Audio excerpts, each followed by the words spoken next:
Assalamualaikum warahmatullahi wabarakatuh. Perkenalkan, saya Abda Kristiano Samuel dari kelas 10 TSM 3 nomor absen 25 akan mempraktikkan tentang cara penggunaan silinder bor doge dengan baik dan benar.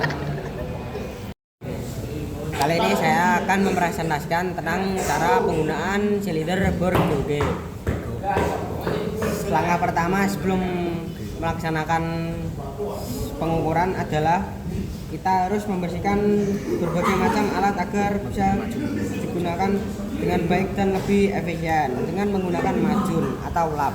Kita bersihkan dulu dan objek yang akan digunakan.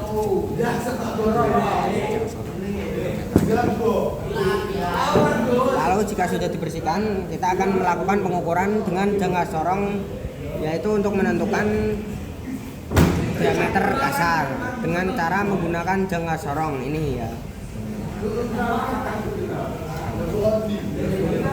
Diposisikan, lalu jika sudah terposisikan kita kunci jangka sorong ini dan dibaca hasil dari pengukurannya. Ini hasilnya adalah 52 mm. Jika sudah, kita kembalikan ke posisi jangka sorong ini.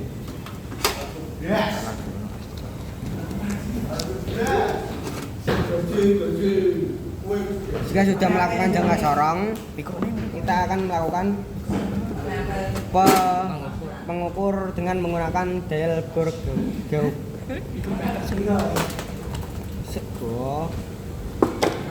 Sebelum menggunakan dial bor gauge, baiknya kita harus mengkalibrasikan dulu dengan menggunakan mikrometer.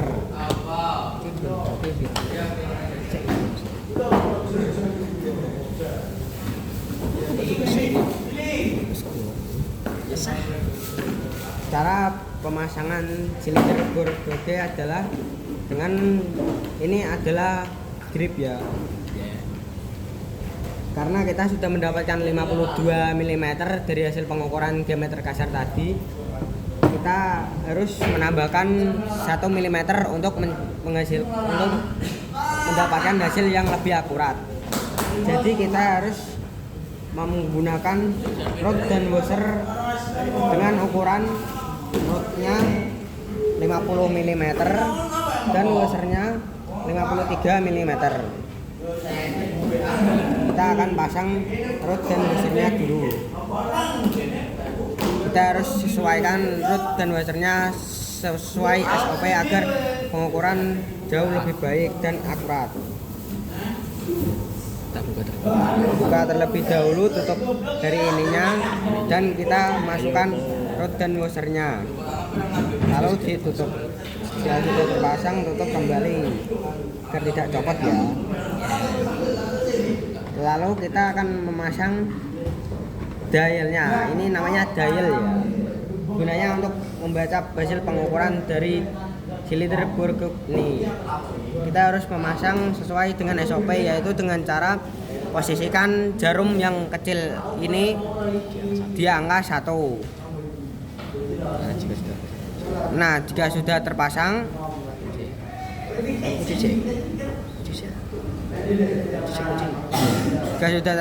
kita kunci dulu grip ini agar tidak merubah arah dari bor gauge ini. Nah, jika sudah, kita akan melakukan kalibrasi dengan menggunakan mikrometer. Ini adalah stand yang digunakan untuk menyangga dari mikrometer agar tidak kesusahan saat mengkalibrasi mikrometer. Nah, sebelum menggunakan silinder bor gauge, kita harus mengkalibrasi silinder bor gauge ini dulu dengan menggunakan mikrometer strobe. Nah, sebelum menggunakan mikrometer, kita harus membersihkan menggunakan majun.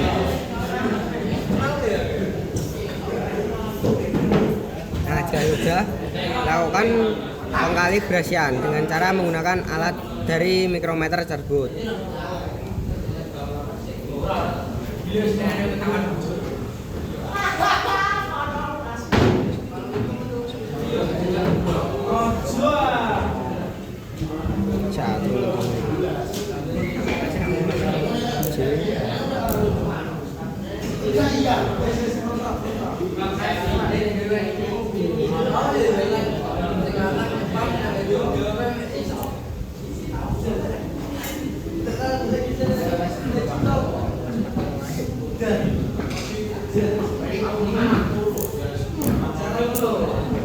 Nah, jika sudah, lakukan pengkalibrasian silinder bor gawe dengan menggunakan mikrometer ini. Nah, tadi kan sudah mendapatkan hasil pengukuran 52 karena hasil pengukuran dari jangka sorong 52 karena di silinder bor gawe itu harus menambahkan 1 mm untuk mendapatkan hasil yang lebih akurat. Setting saja. Kita harus setting ke, berarti kita harus setting ke 53 mm.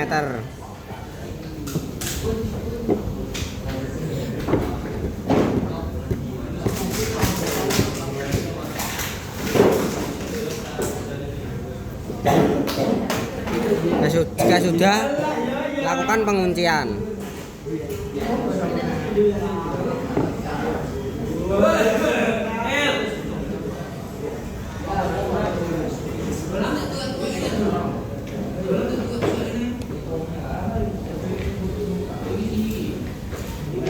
Nah, jika kalian kesusahan menggunakan cara seperti ini saja. Gunakan silindernya sebagai tumpuan dan kasih maju agar tidak lecet silinder bor gauge-nya. Kita akan melakukan pengkalibrasian dengan menggunakan ini. Jika sudah, lakukan pengkalibrasian dengan mengarahkan nolnya ke jarum yang sesuai.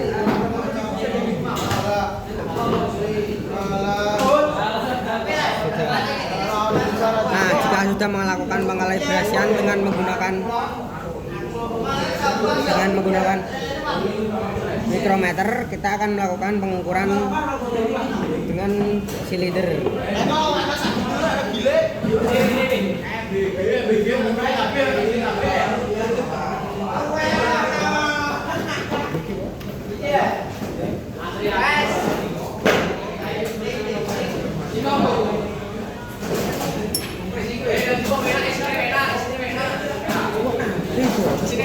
Bona ya.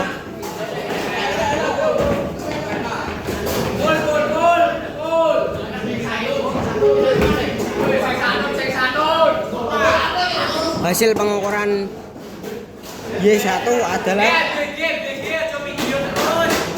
31. 2.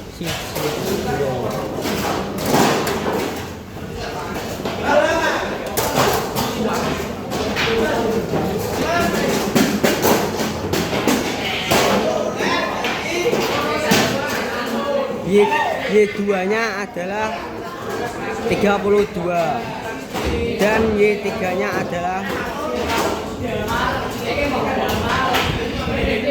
31. Kita catat di kertas kosong ini. Nah, jika sudah, kita akan melakukan pengukuran jangka sorong. Jika sudah, kita akan melakukan pengukuran dengan silinder bor gauge dengan cara melintang. Jika bagian sini itu adalah Y dan sini adalah X, kita akan melakukan pengukuran.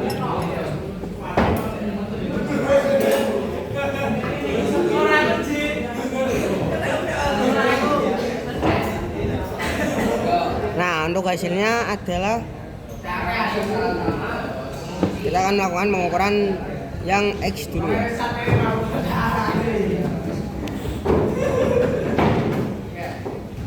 Berapa sih?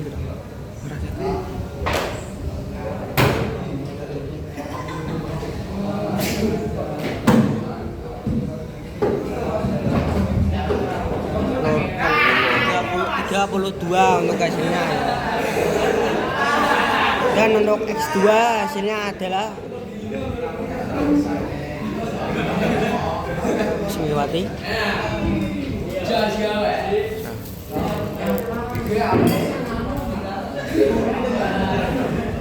Hasilnya adalah 33. Dan untuk X3 hasilnya adalah ya 33. Kita akan mencatatnya di kertas kosong.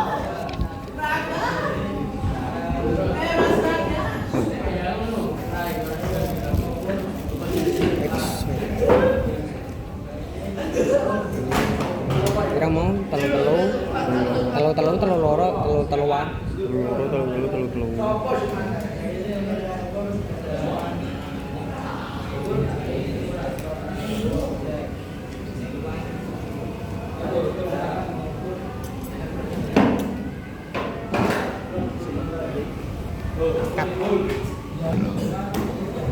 Nah, untuk selanjutnya kita akan melakukan pengukuran dengan menggunakan X, Y sebagai tumpuannya.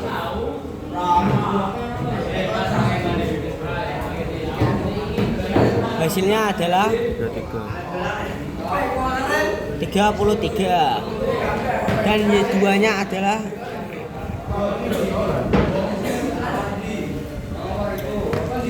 Gayo. Bismillahirrahmanirrahim.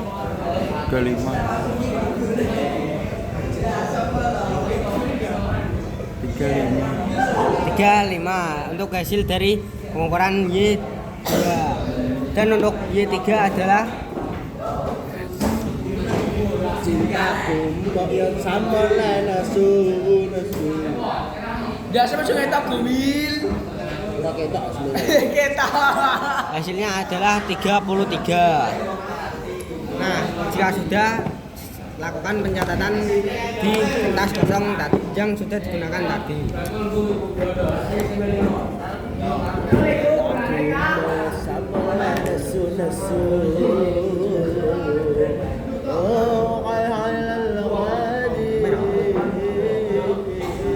Jadi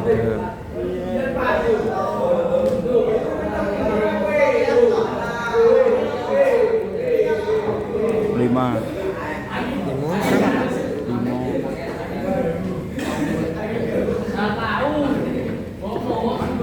Bombot. Iya kok. Bombot. Terus mau apa ayo Bisa cut. Dan untuk diameter kasarnya hasilnya adalah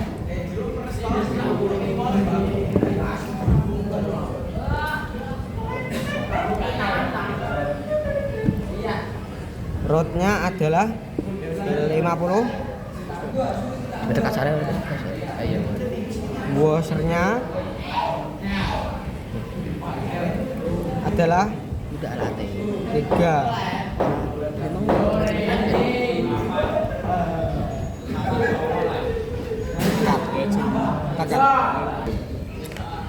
Untuk mencari hasil yang lebih akurat dari X1 sampai X3 dan Y1 sampai Y3 adalah dengan cara hasil dari diameter kasar tadi dikurangi dengan hasil dari X1 sampai X3 tersebut.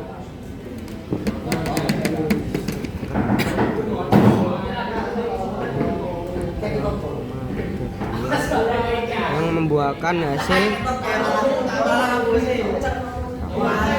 tidak walau.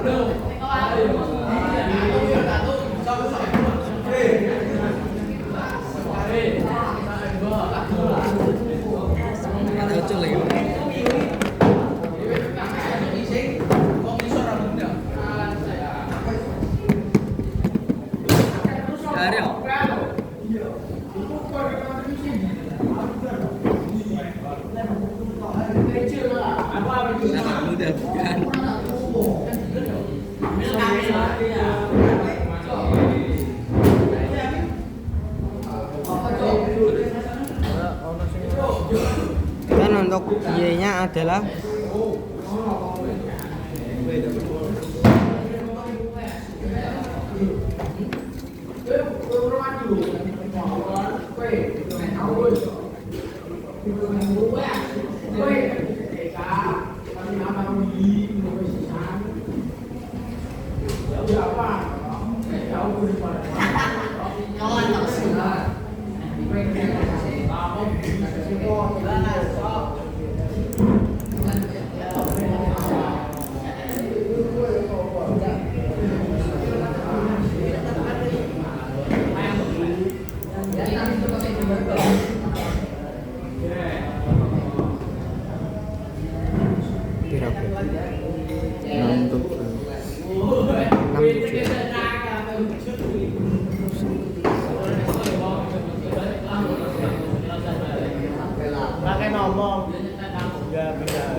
Tuntun ada wes.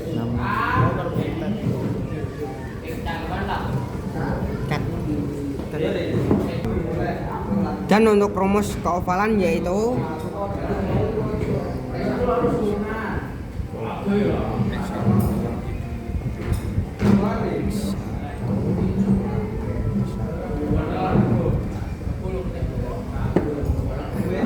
kita jumlahkan hasil dari penjumlahan yang sudah dilakukan tadi 52,68 kurangi 52,67 hasilnya adalah 0,01.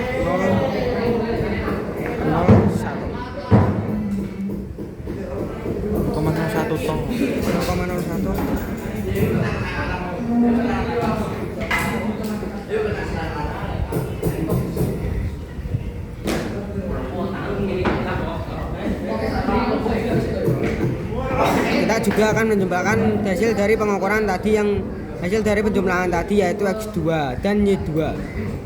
X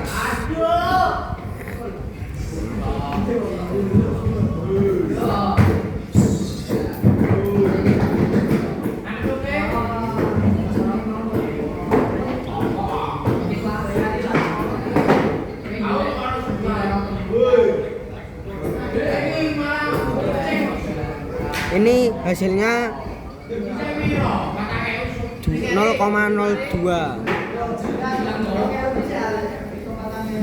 dan untuk X3 dan Y3 nya adalah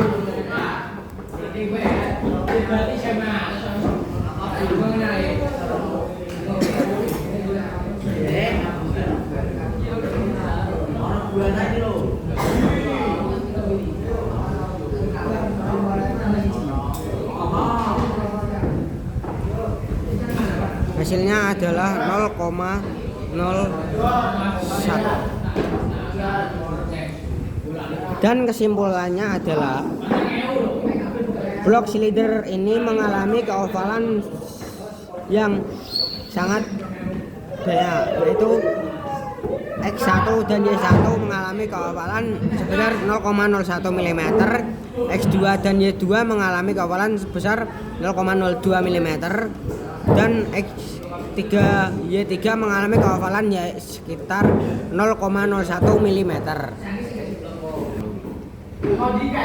Dan untuk rumus ketirusan yaitu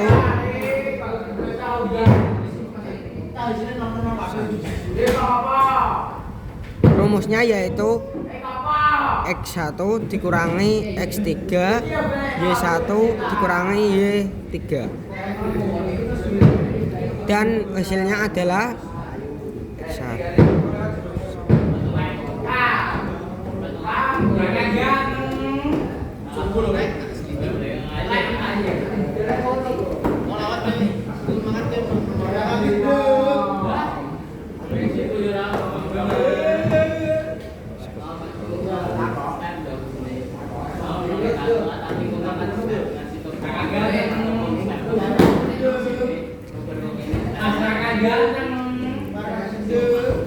hasil dari X1 dikurangi X3 adalah 0,01 mm dan hasil dari Y1 dikurangi Y3 adalah 0,01 mm. Nah, jadi kesimpulannya adalah blok silinder yang diukur tadi mengalami ketirusan sebesar 0,01 mm. Nah, itu adalah cara pengukuran dari Tutup layar. Assalamualaikum warahmatullahi wabarakatuh.